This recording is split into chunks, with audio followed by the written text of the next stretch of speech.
लालची ननद। कहानी एक ऐसे परिवार की है जहां रंजू अपने पति संजय और बेटी सृष्टि और बेटे आकाश के साथ रहा करती थी। रंजू बेटी को बहुत प्यार करती थी।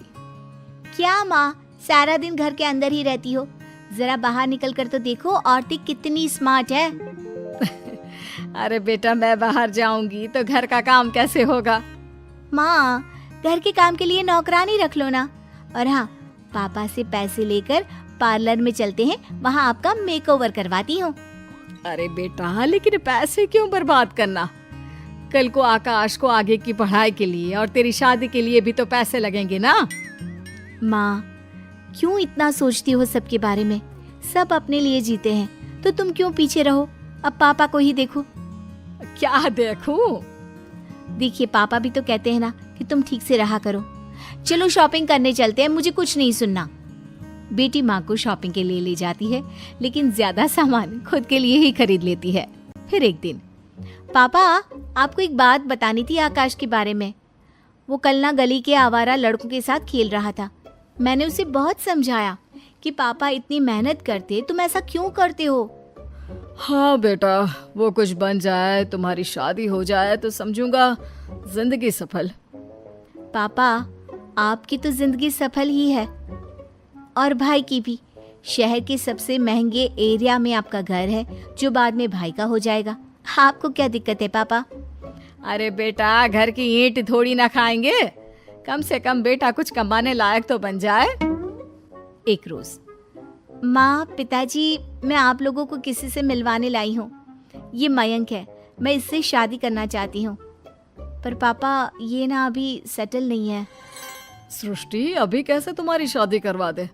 अभी तो तुम्हारी पढ़ाई खत्म हुई है, कुछ काम कर लो, करियर बनाओ कुछ। देखो, मैं ऐसे शादी नहीं करवा सकता। कोई भी शादी के लिए नहीं मानता, तो एक दिन सृष्टि मयंक के साथ भाग जाती है, जिसके दुख में उसके पिता की मृत्यु हो जाती है। माँ, संभाल अपने आप को, कुछ खा ले, सारा दिन रोती रहती है। बेटा, तेरे पापा के बिना कैसे रहूंगी? और फिर तू भी तो कोई काम नहीं करता, कैसे चलेगा हम लोगों का घर? अब तू चिंता न कर माँ, मैं कोई ना कोई काम जरूर करूँगा। फिर हम लोगों के पास इतना बड़ा घर है, इसका एक पार्ट हम लोग किराए पर चढ़ा देते हैं। माँ को बेटे की बात जम जाती है और फिर दोनों ठीक से रहने लगते हैं कि एक दिन, माँ देख तो, सृष्टि आई है। सामने सृष्टि खड़ी होती है।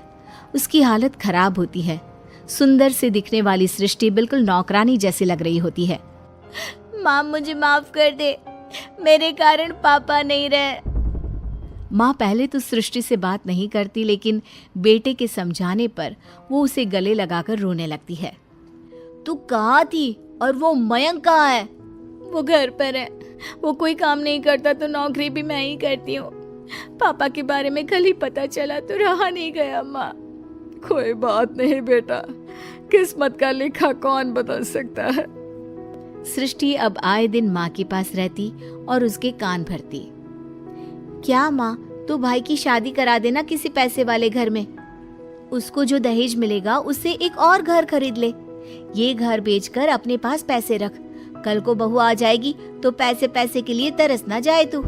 अरे नहीं नहीं, आकाश मेरा ख्याल रखता है, वो ऐसा नहीं करेगा। माँ, बीवी के आने के बाद ना सब बदल जाते हैं, बाकी तेरी मर्जी। पर कहते हैं ना, रोज रोज एक ही बात को कान में डाला जाए तो वो एक दिन सच हो ही जाती है। देख आकाश, तेरी शादी हो चुकी है, तू ना अब अपनी बीवी को लेकर अलग हो जा। माँ, कैसी बात कर रही हो? मेरी कमाई इतनी है नहीं कि मैं कोई अच्छा मकान ले सकूं। अरे तो जाकर किसी झोपड़पट्टी में रह ले, लेकिन निकल यहाँ से। माँ के कहने पर आकाश अपनी बीवी के साथ अलग चला जाता है। उसके जाने के बाद सृष्टि माँ के पास आती है। माँ, ये है ठाकुर जी, वो इस घर की अच्छी कीमत देने को तैयार हो गए हैं, ये ले पैसे। बेटी घर बिकवा देती है। घर बिक जाने के बाद,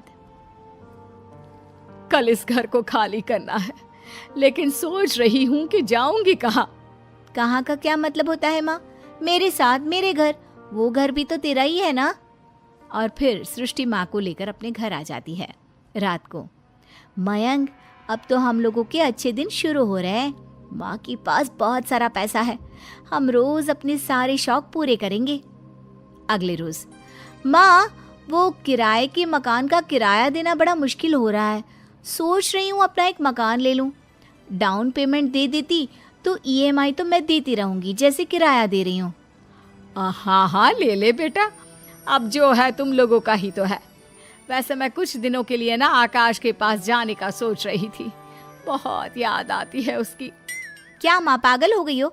लाचार बना देंगे वो लोग तुमको, भिखारी की तरह रास्ते में छोड़ देंगे। नहीं माँ, तू नहीं जाएगी। सृष्टि माँ को भाई के पास जाने ही नहीं देती और किसी न किसी बहाने से उससे पैसे लेती रहती है। माँ वो कार खरीदनी है, जरा पैसे मिल जाते तो। अरे बेटा, अब तो सारे पैसे खत्म हो गए हैं, थोड़े पैसे हैं वो तो मेरे पास रहने चाहिए ना। अरे तो मैं हूं ना माँ, तेरे रहने खाने पीने सबका जिम्मा तो मैंने ले रखा है, अब उसी का बिल समझ कर ही दे दे पैसे। माँ क्या करती, सारे पैसे बेटी को देकर खाली हो जाती है। फिर एक रोज, अरे माँ क्या हो गया, आज सोकर नहीं उठी, नाश्ता भी नहीं बनाया, और ये इतनी खांसी क्यों आ रही है तुझे? पता नहीं बेटा, कल तो खांसी से खून भी आया था, डॉक्टर को दिखा देना जरा। खून? माँ मुंह से खून आना सही नहीं है, मैं एक काम करती हूँ, मयंक से बात करती हूँ। शाम को सृष्टि पति से बात करती है। अरे ये तो खतरनाक बीमारी के लक्षण है सृष्टि, माँ के इलाज में तो बहुत सारे पैसे लग जाएंगे। अब अरे लगने दो ना पैसे, वो पैसे लगाएगा इनका बेटा, मैं कल ही माँ को भाई के पास छोड़ाऊंगी। अगले दिन, माँ तुझे आकाश की याद आ रही थी ना, चल मैं तुझे ले चलती हूँ। हाँ बेटा, पता नहीं जिंदगी कितनी है, कुछ दिन उसके साथ भी रह लूं। बेटी माँ को लेकर भाई के घर जाती है, लेकिन वहाँ पर भाभी कहती है, वाह दीदी, जब तक माँ के पास पैसे थे अपने पास रखा, घर बिकवा दिया, सारा पैसा ले लिया। पता है मुझे कैसी हालत थी आपकी जब भागकर शादी की थी। अब माँ को हम लोगों के दरवाजे छोड़ रही है। अरे जाइए यहाँ से और इन्हें भी ले जाइए। तभी वहाँ आकाश आ जाता है। अरे माँ, कैसी हो माँ? सुगंधा की तरफ से मैं माफी मांगता हूँ। आओ ना अंदर, आओ सृष्टि।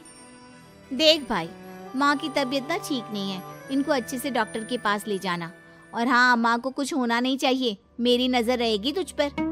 वाह जी वाह, अब नजर रखोगी। अरे इतनी चिंता है तो साथ ले जाओ ना। तभी आकाश बीवी को जोर से डांटता है, ये माँ है मेरी, तुम्हारी हिम्मत कैसे हुई माँ और बहन से ऐसे बात करने की? माँ की आंखों से पानी आ जाता है।